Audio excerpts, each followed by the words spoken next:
It's a boy! They had this expression for many years at New Line that it was the house that Freddie built. It's the house that Freddie built, the house that Freddie built, I think, a few wings on. A Nightmare on Elm Street was the very first huge hit. People started really thinking of them seriously as a studio. Every time you have a success, it propels your company forward. That was our first one. He really brought the company to a level where they could potentially compete. We went from a company that was very little known to be much more respected. This is the place that you think of when you think of quality horror films. New Line has grown from the independent world to a big studio. Everything came off of Nightmare, and ultimately, so did Lord of the Rings. Freddie's a great stalwart, certainly one of the big supports holding up New Line Cinema. One could say that if we hadn't had Nightmare on Elm Street, our house would be rather dilapidated.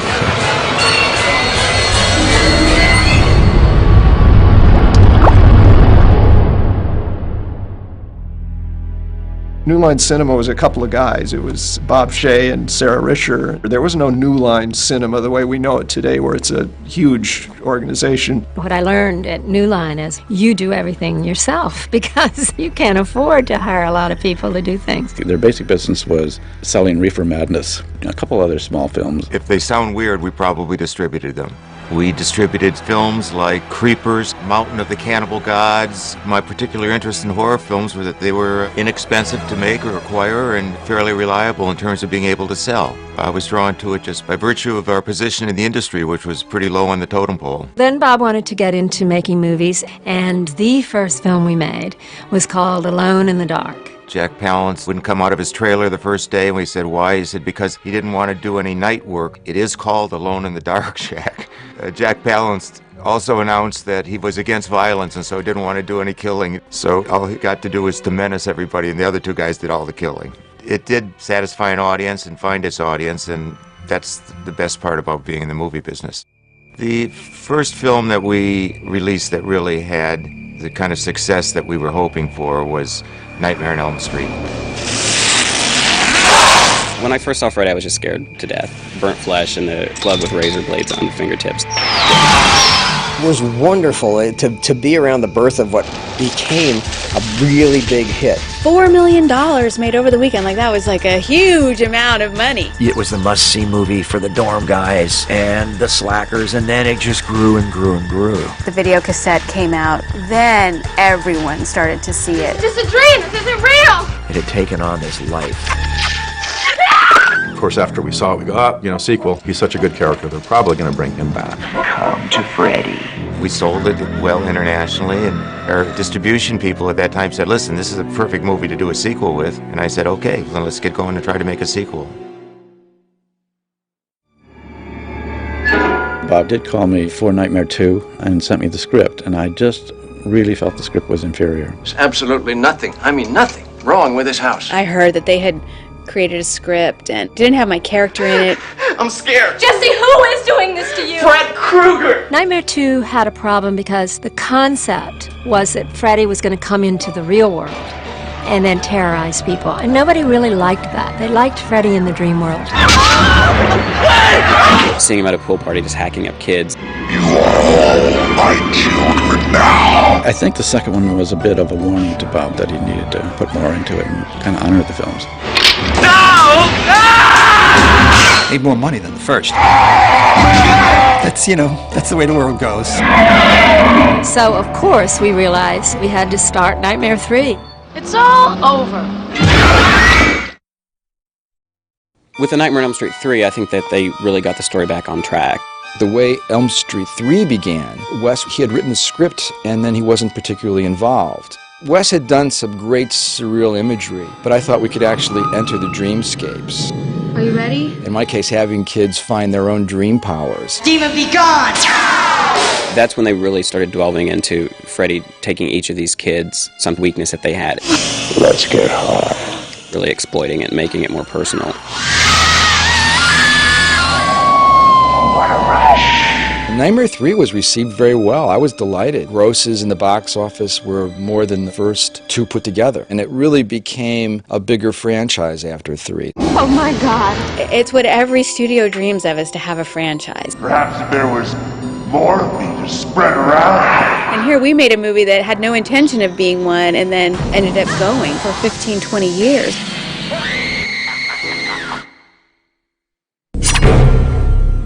I loved the fourth movie. It was really scary. The look of it was darker. Freddy was darker. Part 5, The Dream Child, the first film set I ever went to, and it featured the Dream Pram, the dream baby carriage with big old spiky wheels. I love the whole idea that Freddy wanted to get to her baby. Nightmare 5, I think, got a little over the top with the little baby Freddy. He's the bastard son of 1,000 maniacs. One of the inmates is played by Robert Englund. It was an interesting concept of Freddy affecting an unborn baby's dreams or using those dreams to get into reality. School's out, Cougar.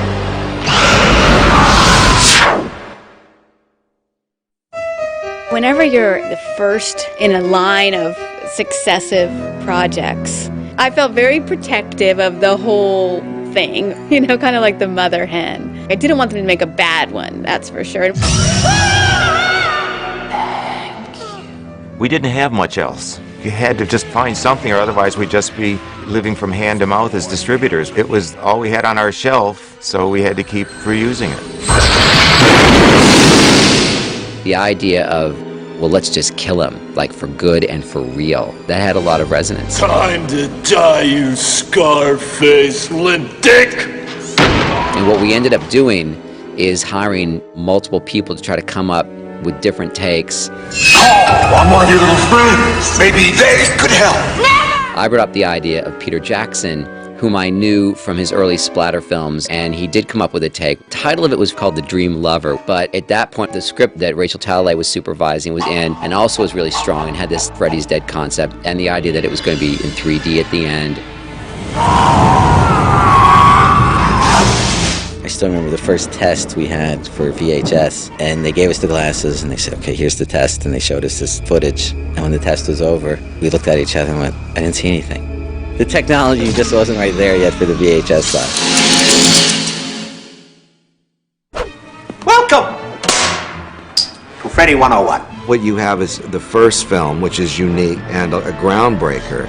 And then because of the popularity of that character, you have the Freddy Krueger phenomenon of let's make him into a fun guy. Krueger!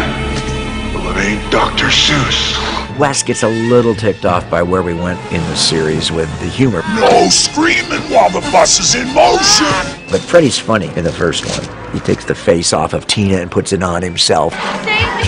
Freddy! And he cuts his fingers off. I think with the third movie, that's where they really came up with the kind of one-line quip before he kills somebody. This is it, Jennifer. Your big break in TV. Welcome to prime time, bitch. He was still capable of killing you, but he did it and made a great joke at the same time. How's this for a wet dream? And of course, the subsequent movies, you have these enormous production numbers of dreams. Dreams in which Freddy Krueger can do absolutely anything that could be done in a Looney Tune. Told ya! Comic books was bad for ya! So Freddy Krueger is now the Henny Youngman of horror. And we just kind of forget that he was, of course, this child killer, because he's so funny. Bon appetit, bitch! This is my favorite. The success of Freddy basically gave rise to New Line's merchandising department. Now there's some great silly stuff that came out, the picture books and the posters. There were dolls. I still have all kinds of creepy Freddy dolls of all different sizes. Big ones, there was even some pull-string dolls. Something about a toy of Freddy is actually a very creepy thing. Welcome to Elm Street. The most fun part of it to me was Freddy becoming the most popular Halloween costume. Little kids had Freddy sweaters. To look out on Halloween and see little kids crossing the street in front of your car or whatever wearing Freddy costumes. There's something a little twisted about that. What are you dressed up as? The guy who murdered and molested children. What are you? The idea had spread beyond anything that we could contain at the time.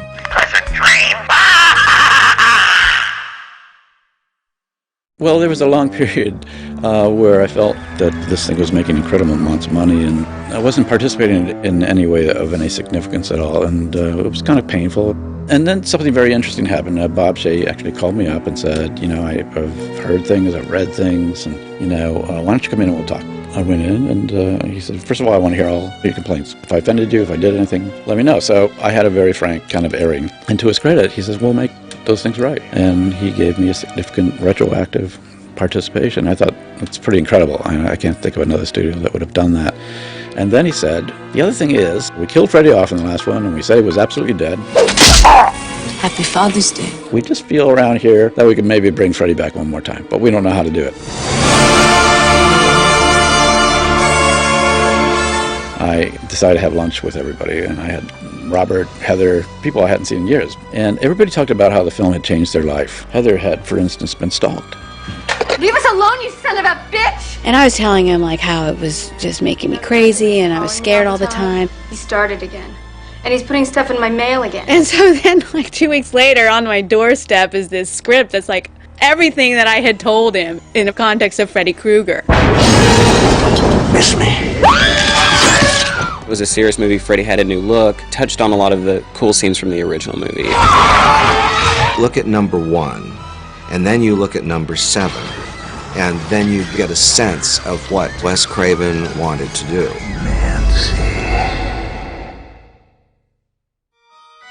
Nightmare really changed everything for New Line. Up to number 4, 3 and 4 were both well done, delivered the goods, and very much an important aspect of the company. The fact that you're successful exploiting and promoting and marketing a property lets other suppliers know that you could be a destination point. You've got the body.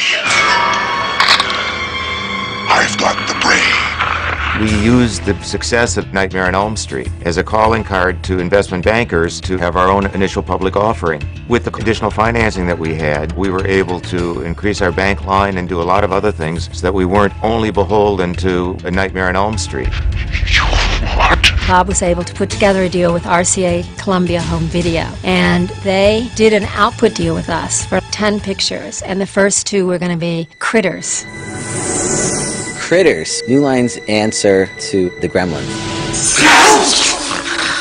Critters were these little puppets from outer space that basically they're here to eat you.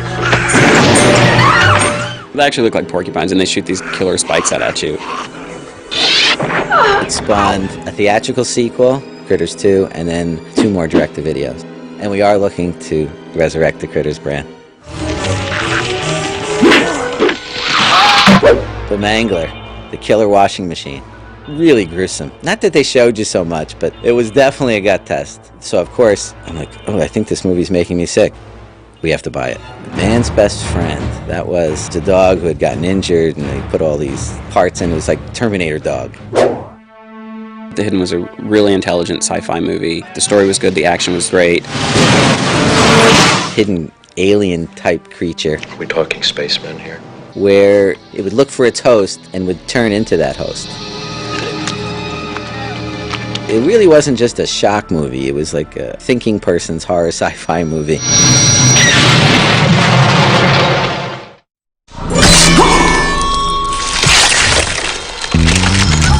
The Blade films were a lot of fun. There was a combination of kind of a martial arts vampire thing that I hadn't seen before. Hip, edgy, based on a comic book. The great thing about that franchise is they really stayed true to the vision of the filmmakers on that. It was a dark vampire movie. It had an African-American lead. New Line took a chance on a concept that was before its time, and now everybody's doing urban horror films. I especially liked 7, and it kind of took thrillers into horror. I thought it crossed the genre. Ladies and gentlemen, we have ourselves a homicide. 7 is a kind of strange subgenre of crime films where you have spectacular crimes committed with a theme. Honestly, have you ever seen anything like this? Aside from the whole movie being dark, the ending's really grim and depressing, and I know that a lot of studios wanted to cut that, and New Line took a chance on that movie and made something really special. That was a movie that showed that New Line could attract the A-level talent, the A-level directors. That just showed that New Line was a force to be reckoned with, not just the studio that can carve out the niches. I think that in some cases the studios look at horror films from a bit of a distance as if it's the ugly stepchild of film genres, when in fact, if you're in a theater, that's where you'll hear the greatest reactions. There's always room for a good horror film. People love a good scare. There would not be 7 different Freddy movies if there wasn't an audience for it. Horror films did not always have a franchise. Now it's almost a given that you're going to have a franchise. The Friday the 13th franchise was at Paramount for many, many years, and it features the exploits of Jason Voorhees. He's the one that came back for years and was hacking his way through Camp Crystal Lake and killing numerous teenagers. The Friday the 13th movies are strictly, it's just one formula. If you have an orgasm, you're going to have a spear put through you, literally. We looked at that character and saw that there was still a life in what was considered by our competition that it had run its course. And Sean Cunningham, who's the producer of those films, had the thought that maybe we should make more and maybe New Line's the right place to do it. I went to Mike Lynn and Bob Shea, who I knew, who were running New Line. What if we took Freddy and Jason and put them in the same movie? They thought it was a great idea if I could just get the rights. And I was able to get the rights from Paramount and Warner Brothers and be able to bring them to New Line. So then we got to make Friday 9. We resurrected him. Jason goes to hell. Jason's out chasing after the young teenagers at a camp.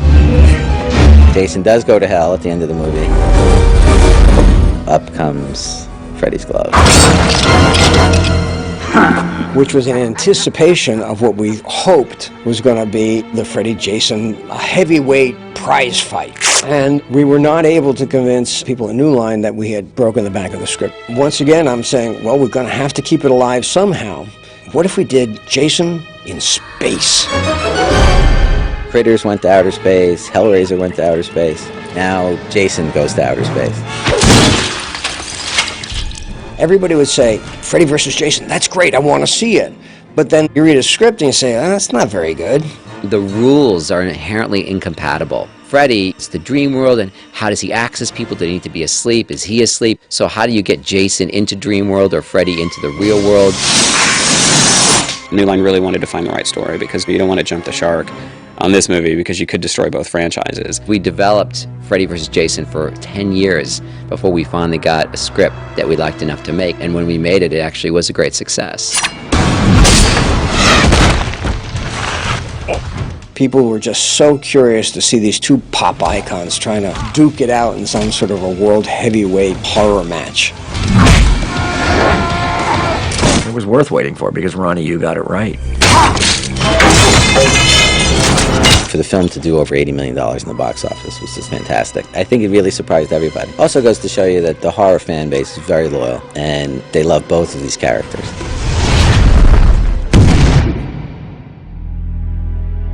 Like Friday the 13th, Leatherface is under the umbrella now of New Line Cinema, which is a good thing. It is interesting that New Line now has the rights to Texas Chainsaw Massacre, Friday the 13th, and Nightmare on Elm Street because you have Freddy, Jason, and Leatherface all in the same place. You're looking at the same thinking that went on 40 years ago at Universal. Universal Pictures had the rights to Dracula, the Frankenstein monster, the Wolfman, and the Mummy. And as they start running their course, then all of a sudden it's Frankenstein versus the Mummy and the Wolfman. And eventually it was Abbott and Costello meets Frankenstein. For New Line to get Jason, Freddy, and Leatherface, by rounding up these 3 mythic killers under one banner, you have a franchise. Not one franchise, but 3. Part of it is that Bob Shea really digs horror movies. It is the foundation on which the company was built.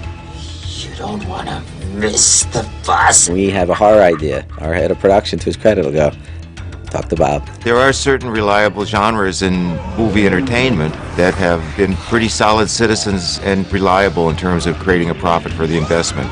Think back, there will be a lot of films that have been low-budget horror movies. Final Destination really was started out from the meetings back in the day of, let's make a really cool horror movie and make one good one. You can just drop fucking dead. I was sitting on a plane one time and I read this article about this woman who was going to take a flight, and her mother called her the night before she was going to get on the plane and said, don't take that flight, I have a bad feeling about it. And the woman didn't take the flight and the plane went down. You know, what if she was meant to die on that flight? And what if death came after her? And then I was like, holy crap, we've never seen death in a movie. What if we were not meant to get off that plane? What if it still is our time? The first Final Destination was actually a sleeper hit of the year. It was one of New Line's biggest hits that year. Death is always around us. I think it's a movie that could continue going on as long as there are new and interesting stories to tell. Anytime you can create a franchise that people are familiar with or excited by, it's a huge plus. The key thing is just to look for good stuff, and then the franchise will find you. I mean, Lord of the Rings is the classic example. No one here thought that was going to be a $3 billion kind of home run. Everyone sort of thought this will be good, but no one thought it would turn into the phenomenon it did.